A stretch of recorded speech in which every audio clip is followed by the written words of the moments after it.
ওয়াকফ বিল issue নিয়ে পথসভা।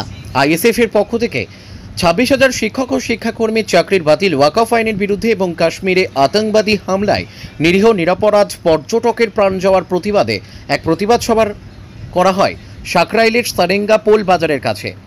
প্রধান বক্তা হিসেবে উপস্থিত ছিলেন আইএসএফ প্রধান তথা ভাঙ্গড়ের বিধায়ক নওশাদ সিদ্দিকী। গোটা অনুষ্ঠানটির পরিচালনার দায়িত্বে ছিলেন সাকরাইল ব্লক সভাপতি নাজিম শেখ। আইএসএফ কর্মীরা ওই অনুষ্ঠানে আসেন বিধায়কের বক্তব্য শুনতে। ব্যুরো রিপোর্ট, আমাদের টিভি। সংক্ষিপ্ত সরকার সম্ভব হলো না। আমার অনুরোধ এটাই একটা ভুল বার্তা ছড়ানো হয় যে মুসলিমদের ওয়াকফ সম্পত্তি রক্ষার জন্য ওয়াকফ বোর্ড আর হিন্দুদের গৃহবল সম্পত্তি রক্ষার জন্য কোনো বোর্ড নয়, এ নাই বলে একটা বিজেপি একটা খারাপ বার্তা ছড়ায় হিন্দু মুসলমানের ঐক্য বিনষ্ট করার জন্য। আমি একটু কি বলবো, আমার হিন্দু মুসলিম নির্বিশেষে সবাইকে বলবো, ভারতবর্ষ গণতান্ত্রিক রাষ্ট্র, প্রত্যেকটা নাগরিকের অধিকার সুনিশ্চিত করা আছে সংবিধানে। তো মুসলিমদের ধর্মীয় সম্পত্তি রক্ষণাবেক্ষণের জন্য যে বোর্ডটা, তার নাম হচ্ছে ওয়াকফ বোর্ড। হিন্দু ভাইদের ধর্মীয় সম্পত্তি রক্ষণাবেক্ষণের জন্য বোর্ড আছে। যেমন উত্তরপ্রদেশ কাশী বৈশ্বনাথ টেম্পল অ্যাক্টের মাধ্যমে বৈশ্বনাথ মন্দির রক্ষণাবেক্ষণ হয়, জগন্নাথ মন্দিরের অ্যাক্ট অনুযায়ী সেখানকার সম্পত্তি রক্ষণাবেক্ষণ হয়। তামিলনাড়ুতে মন্দিরের, কর্ণাটকের মন্দিরের, কেরালার মন্দিরের, অন্ধ্রপ্রদেশের মন্দিরে যে সম্পত্তি আছে সেগুলো রক্ষণাবেক্ষণের জন্য সেখানে সরকারি কমিটি আছে। প্রতিটা জায়গায় এরকম ভাবে কমিটি আছে। এটা এই যে ভুলভ্রান্তি আমাদের উভয় সম্প্রদায়ের মধ্যে ঢুকিয়ে দেওয়ার চেষ্টা করছে, এটা থেকে আপনারা দূরে থাকবেন। আর একটা কথা যেটা না বললেই হয়, বলা হচ্ছে যে ওয়াকফ বোর্ড যেখানে হাত দেবে সেখানে নাকি ওয়াকফ সম্পত্তি হবে। এবার একটা মিথ্যা গুজব ছড়াচ্ছে। আচ্ছা যদি বলুন ওয়াকফ বোর্ড যেখানে হাত দেবে সেটা যদি ওয়াকফ সম্পত্তি হয়ে যায়, অলরেডি সুপ্রিম কোর্টে ওয়াকফ বোর্ড অনেক মামলা লড়ছে, কলকাতা হাইকোর্টে অনেক মামলা লড়ছে, বিভিন্ন হাইকোর্টে অনেক মামলা লড়ছে এবং ট্রাইব্যুনাল গুলোতে অনেক মামলা লড়ছে। ওয়াকফ বোর্ড বলছে ওটা আমার জায়গা, আমি পাচ্ছি না, ওই জন্য আইন কোর্টকে বলছে। যদি ওয়াকফ বোর্ডের নিজস্ব ক্ষমতা থাকতো, যাতে হাত দিত সেটা ওয়াকফ হয়ে যাবে, তাহলে একে আর কোর্টকে গিয়ে বলবো যে আমি আমার জায়গা পাচ্ছি না, ব্যবস্থা করে দাও। এগুলো সম্পূর্ণ ভুল মিথ্যাচার করা হচ্ছে, উভয় সম্প্রদায়ের মধ্যে একটা ভুল বোঝানো হচ্ছে।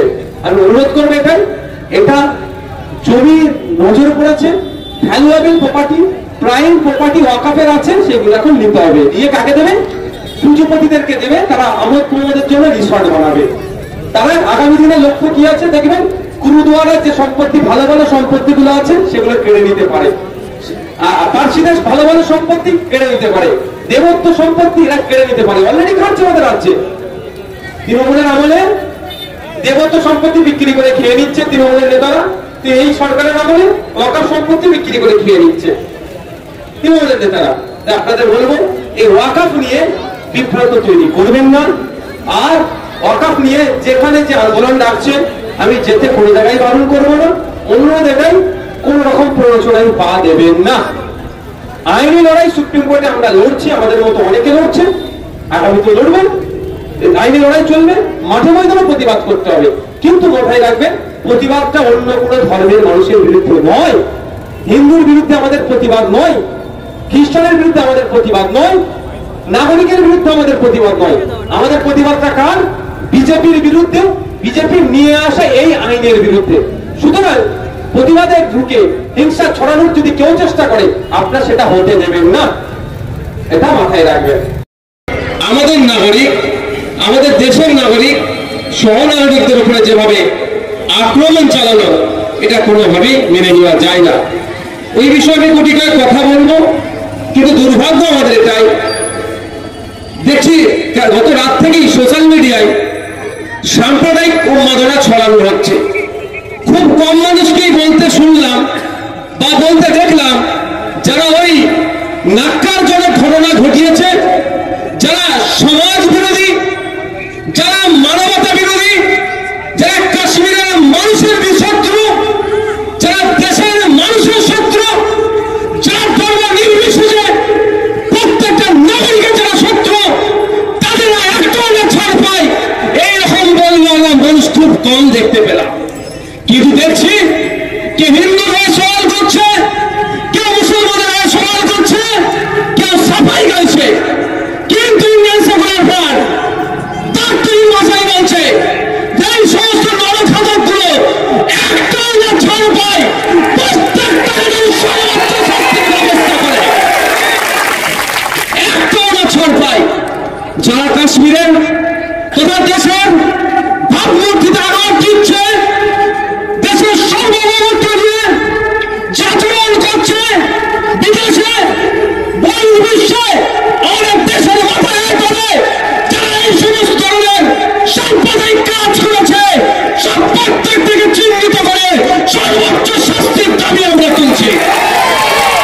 কিন্তু দুর্ভাগ্যের বিষয় অনেকে দেখছে দাবির পরিবর্তে ও বলছে অমুককে মেরেছে তো ই বলছে অমুককে মেরেছে।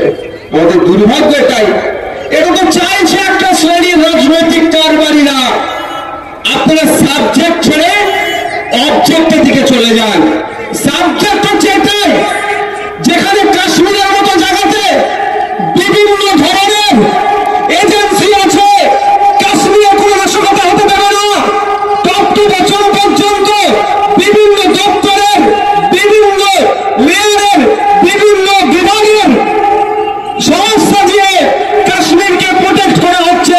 তার বাইরে গিয়ে কিভাবে আমাদের দেশের নাগরিক গুলোর উপরে আক্রমণ নেমে আসলো, এ জবাব বিজেপি সরকারকে দিতে হবে, এ জবাব অমিত শাহকে দিতে হবে, এ জবাব মোদীকে দিতে হবে।